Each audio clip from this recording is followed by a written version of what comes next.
Hey, good morning, CFC, and good to be with you again this morning. And I thought I would read for us from Numbers, chapter 21, about the time the snakes attacked the Israelites as they were moving from Egypt to the Promised Land, wandering around. It says, they traveled from Mount Hor along the route to the Red Sea to go around Edom, but the people grew impatient on the way. They spoke against God and against Moses and said, "Have you brought us up out of Egypt to die in the desert? There's no bread, there's no water, and we detest this miserable food." And that was the manna that God had given them. They detested God's food. Then the Lord sent venomous snakes among them. They bit the people, and many Israelites died. The people came to Moses and said, "We've sinned when we spoke against the Lord and against you. Pray that the Lord will take the snakes away from us." So Moses prayed for the people. The Lord said to Moses, "Make a snake and put it on a pole, and anyone who is bitten can look at it and live." So Moses made a bronze snake and put it on a pole. Then when anyone was bitten by a snake and looked at the bronze snake, he lived. So it's a fascinating story, right? I mean, it's a little bit of a story where we find ourselves. We are traveling through both time and space and in our present lives and context, and we're becoming impatient. It's hard to continue in this quarantine. It's hard to be separated from people. Made in God's image, we're all made to be relational. We're made to be in worship. We're made to be in schools. We're made to be working. We're made to be face to face. That's how God made us, and we're not doing that right now, and so we've become impatient. And when these Israelites became impatient, they spoke against the Lord and against their authority. And they confessed that.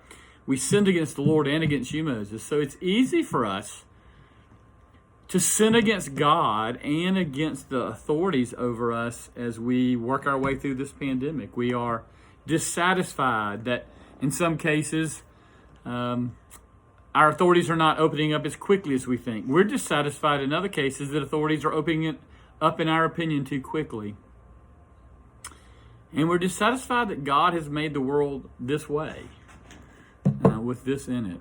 And I would just, first of all, caution us today, and caution my own heart, that it's easy to become impatient and despise what God is doing.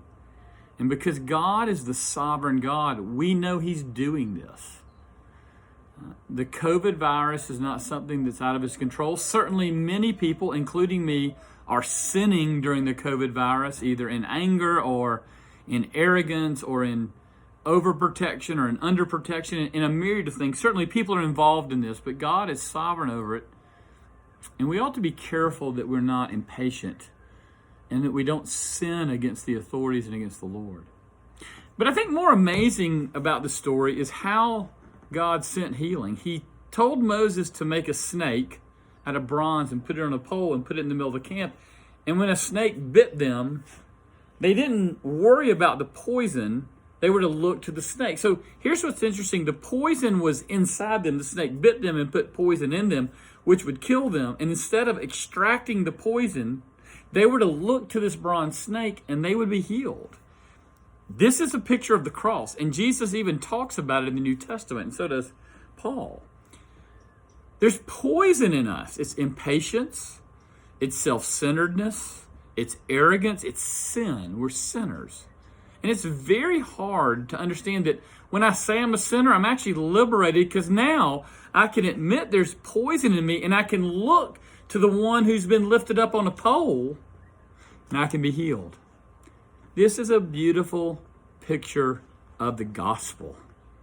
That Jesus Christ is lifted up that we might look to Him and be healed. Friends, this pandemic is revealing a lot of things about a lot of people and about a lot of places and about our world and about our knowledge and about our science. But the big thing it's revealing is that there's sin in me, in John Stone, your pastor.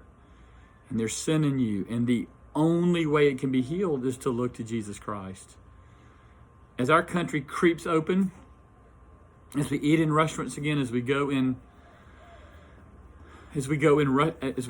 grocery stores and as retail stores open back up, and as people become angry that not everyone has a mask, or angry that everyone does have a mask, would you remember your own heart?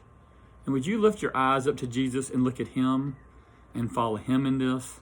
and not your own sinful self. Lord, friends, guard against impatience. I miss y'all. Look forward to being with y'all again. I can't wait to see you and worship with you. Have a safe and blessed day.